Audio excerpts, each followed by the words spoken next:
Were there things that transpired on 9/11 15 years ago this week that tell you that there were some people around in the money business that knew this thing was going to happen?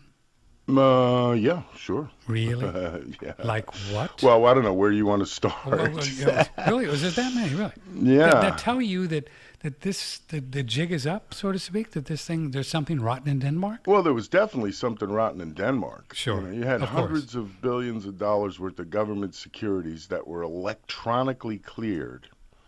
And the entire marketplace that would have normally looked at these securities and went, hey, where'd these come from? They went down in the rubble.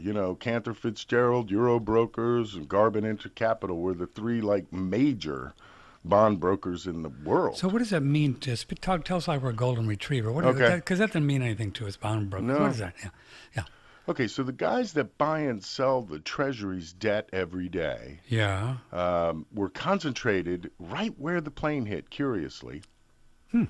41% of the fatalities in the trade tower were Cantor Fitzgerald employees and Eurobroker employees. That many people of Cantor Almost half of everyone that died were from that. And so they're brokers and they buy Treasury debt. That's right. Okay. Yeah, okay, So what's wrong with let's that? put it this way. Nearly half of the people that died during the 9/11 event were bond brokers. Okay.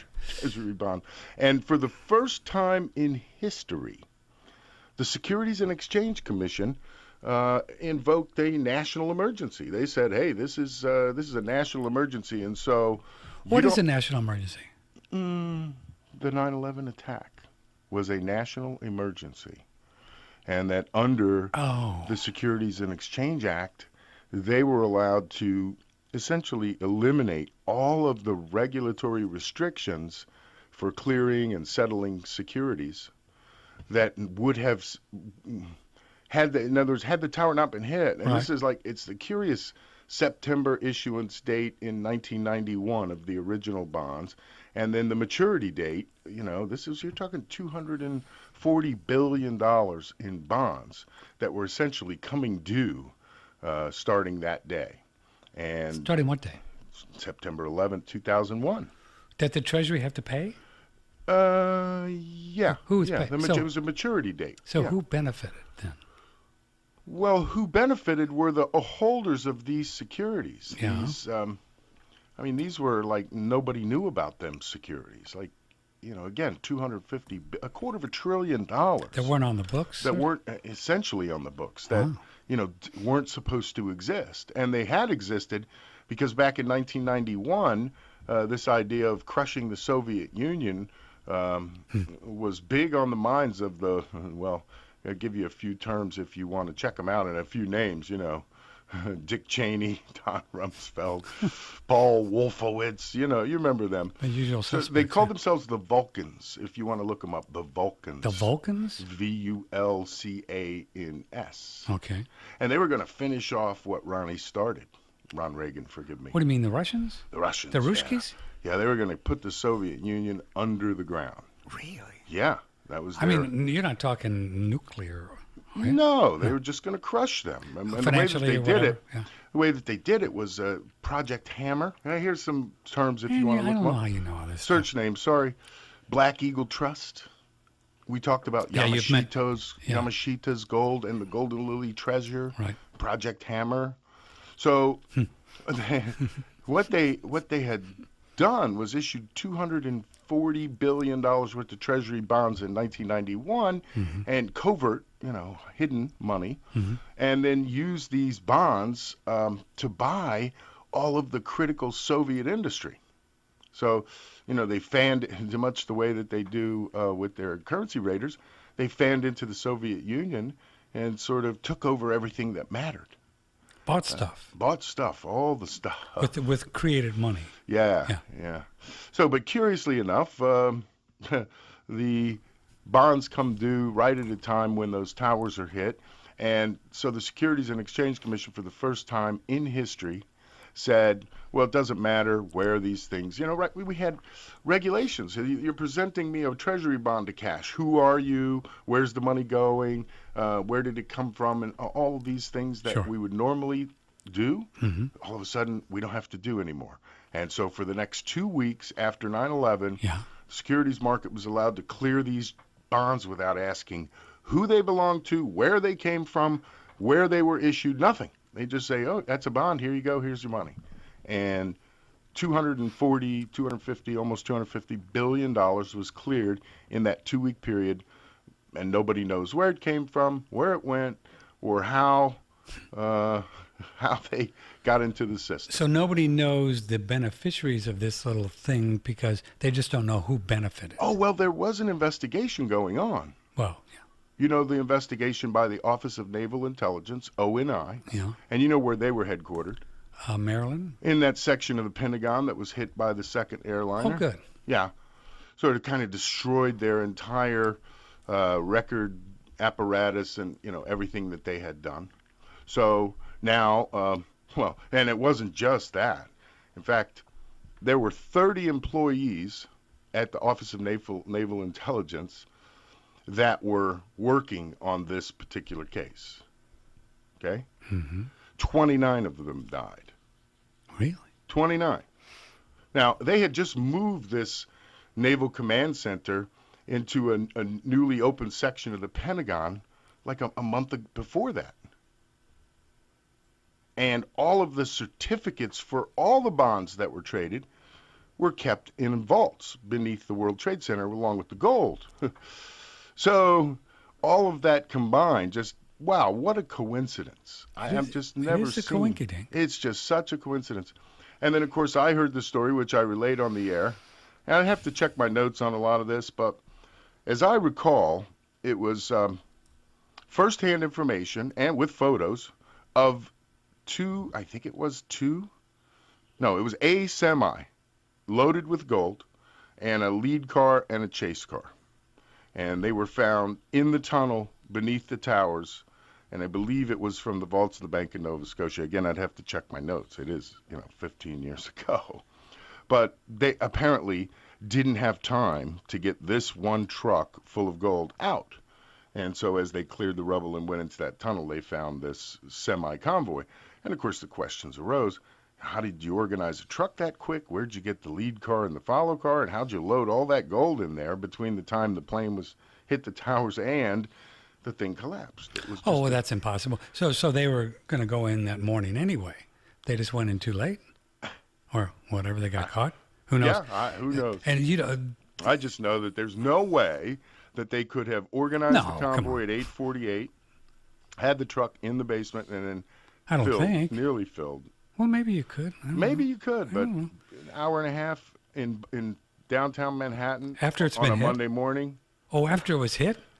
No, Well, you couldn't get that near the would place. have been. Well, then tell me, Patrick. Come on. What reason would you have to call a semi and a lead car and a follow car before it was hit? Well, you'd have to know. You'd have to know, boom, oh, this tower's been hit. Holy cow. We got to get the gold out of the basement. Call the trucking guy. He says he can come next Tuesday. And, But Andrew, are you going to get stuff? Look, I need you here in 5 minutes. Yeah, but And let's think about it. So say you and you and I would be the perpetrators of this Yeah. dastardly deed, and we wanted to get the gold out. Yeah. Heck, we would have gotten it out a week ago. Why I would think a you? lot of Why it- would you wait till the I last think a lot minute? of it was gotten out, except that last Oh, semi. I see. Yeah. So one of their convoy was kind of I see. stuck. So you have no idea who owned this gold. Well, I don't think anyone has any idea who owned this gold. A lot of it was recovered in the vault afterwards and was sold as recovery gold. 10th ounce eagles and Krugerrands. I've seen American silver eagles. I've seen just about every variety of bullion coin in an NGC certified or PCGS certified Trade Center WTC recovery. So that means after the rubble was cleared out. And this, of course, I do remember this episode because we had all of our local firemen and cops in the city digging through the rubble in a recovery effort to try to recover the bodies. And when they pulled the gold out of the vaults, they made all of those guys stop and leave. They're Really? like, get off your, Get out yeah, of here, stop man. looking. Don't be Bodies are looking not no important. stinking gold. You go stand over there while we retrieve our gold. And they did. They literally cleared the site. And a lot of these guys, man, they were angry. You know, it's like, how dare you? I'm trying to find the remains of my brother who died in this tragedy, and you're over there worried about your little pile of gold and whether or not I'm going to try to steal some of it. Because that's, I mean, what other reason would you have to clear the site? Okay, so those are two things. What about there was a huge amount, of course, this could have gone from anywhere, of shorts on American Airlines or the. Oh, well, yeah, you had those. That was You had- huge, right? Oh, yeah. Somebody made a bunch of money. And there was, and yeah, well, that knew. you know, but the Keene Commission, if you recall, issued the 9/11 report. So there were two other avenues that deal with the money, and one has to do with all of these precognition incidents where people were, you know, shorting the airlines and things of that nature. Right. And then you had the trail of money back and forth between the hijackers and their source of origin. And they found that You mean these 9 dudes? yeah, Oh, okay. well, 14, whatever it Whatever was. they were. They had a source of funds. You know, these guys weren't working. They were going to airline school. They were infiltrating communities and learning about things. So we had them right here in Paterson, New Jersey, which is literally next door to where we are. And they had to get their money from somewhere. And the total amount of money that was spent it wasn't a lot. It was only $300,000. So Well, you had to go to strip clubs at night and stuff like that. very good. Yeah, whatever you had to do. Well, that's what terrorists do in the middle of the night, right? So there were 27 pages, 28 pages of the report that were redacted and withheld from the public until Yeah. last month. Oh. And it effectively implicated Saudi and Pakistani intelligence services. Yes. And the Pakistani intelligence services, and again, I'll have to look at my notes, more than any, the head of the ISI, which is the Pakistani intelligence service, was implicated in the transfer of $300,000 to these hijackers. And one of the 9/11 truth guys cornered Tom Keene in the hallways in Washington and said, "Why didn't you investigate that further? Like, you know, Like follow finance these guys." Follow that string there. And he said, "Well, since it was only $300,000, they could have gotten the money anywhere, so it's not important where they really got it." Really? Yeah. So the cover up again in terms of where the money came from that these guys used. Yeah. You know, all arrows pointed back to the Saudis, who, incidentally, the entire Saudi royal family that was enjoying their stay in the United States was rounded up and put on a plane, and it was the only plane flying on 9/12. That's true. Now, Yeah, that was a true thing. Well, all of it's true, well, wasn't supposed. So the rumor. Yeah, excuse me. So the rumor that was it Osama Ben Houthi family was also on the there Bin Laden family. on the 12th. That's correct. Huh. It was the only plane flying. Only plane flying. That's pretty weird. Yeah. That's weird.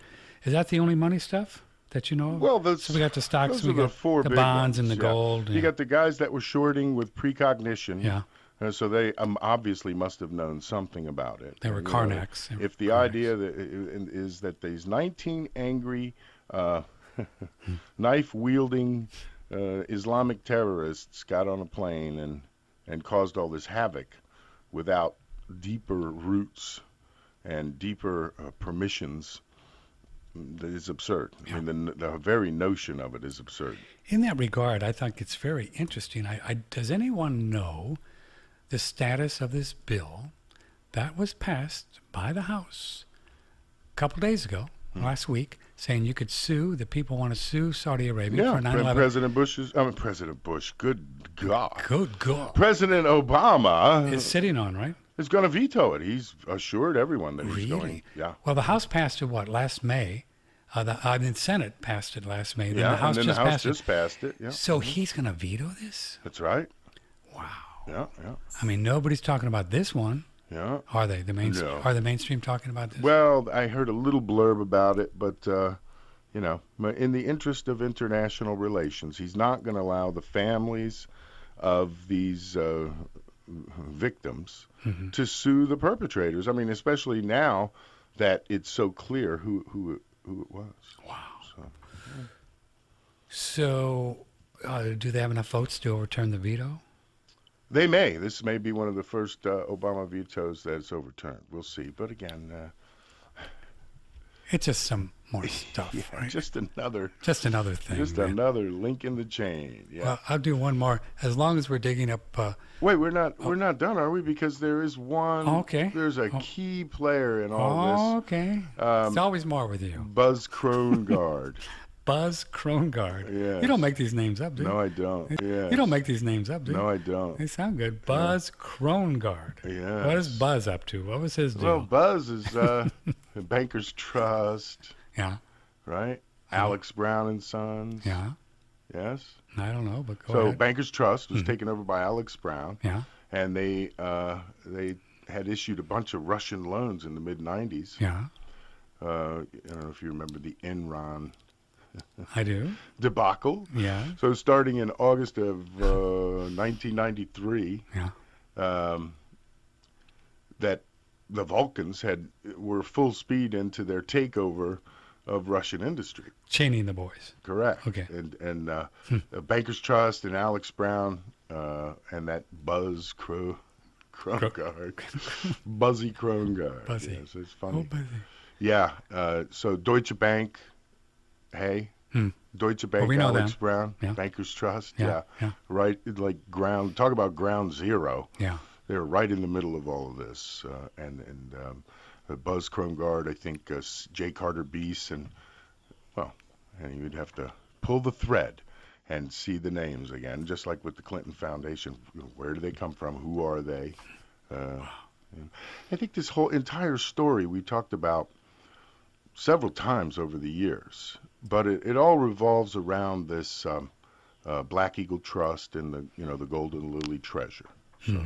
No.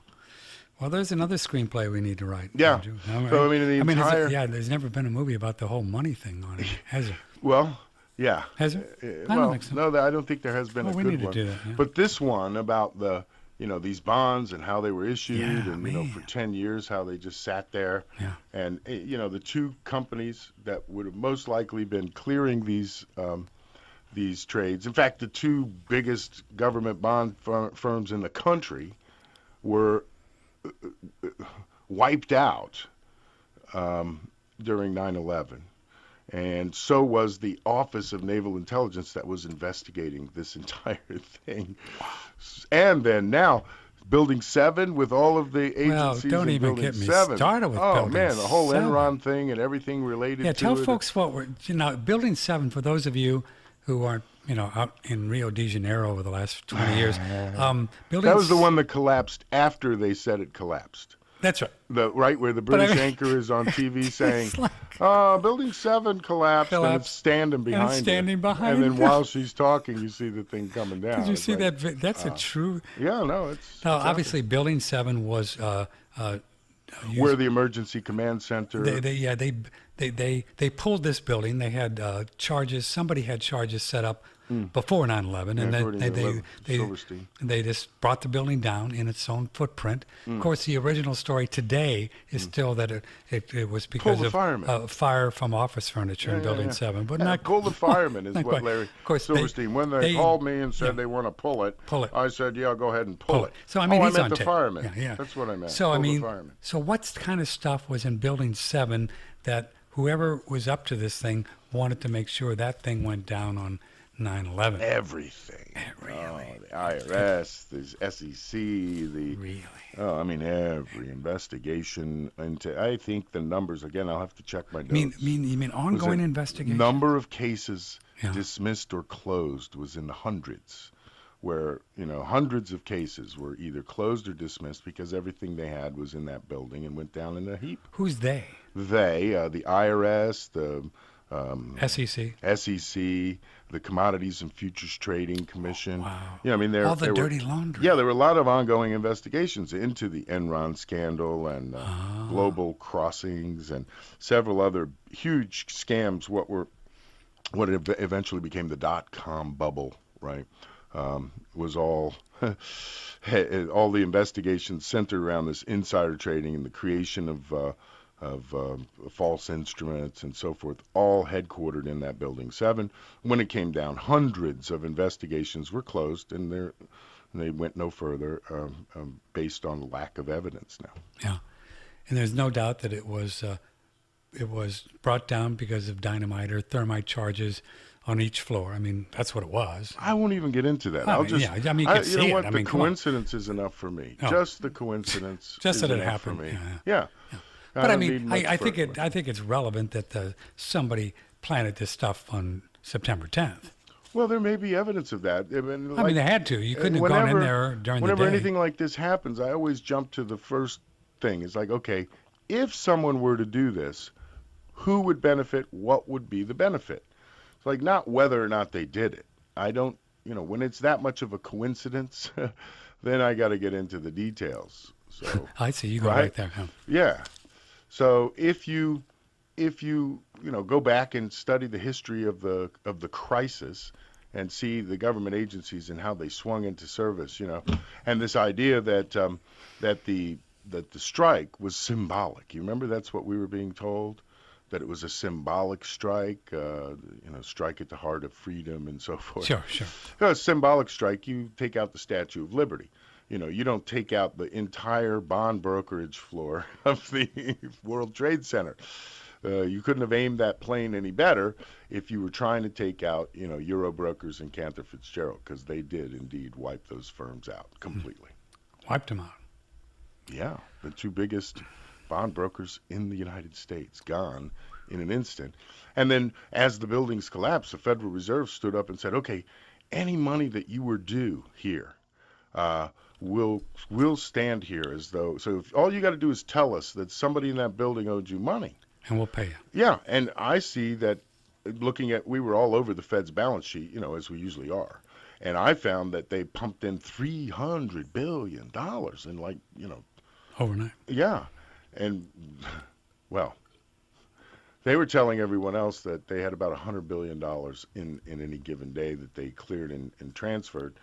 But, Bank of New York, there were so many, Deutsche Bank and J.P. Morgan, all of them had clearing problems because of what happened. Who was the New York Fed president at that time? Geithner, Timothy. Oh, I thought he worked for Goldman Sachs. Well, he Before did. He did. I don't. I just get confused, Government Sachs. Okay. But the settlement fails in the. For example, you look at the problems that were circulating around the banking industry at that time. Bank of New York, right, had more fails than anybody, but yet they weren't even affected by the hit. So it was very, very strange. It was a very strange circumstance involving the banks and the clearing of government securities during that time period, during that 2-week period. If it wasn't the reason, then it was one of those never waste a good crisis circumstances, like the merchant who has a flood in his basement and starts dragging all of the unsold inventory over to the flood area. It is a curious situation how these transactions were cleared during that 2-week period. And there's a great, Federal Reserve report on it, which I, of course, have read. You can read it, too, if you like. Just looks at the problems and the connectivity problems between that day. Curiously, $266 billion, I think, in failed transactions. Nearly $300 billion in settlement fails, where you owe me the money, and what do you mean you don't have it? Involving banks that weren't even part of the incident. So, convenience, coincidence, I don't know. But it certainly seemed to dovetail nicely into everything that required fixing. All of a sudden, it was all fixed, and we went on. Well, that's enough to want you to have another cup of coffee. All that. Yeah. 9/11, 15 years ago.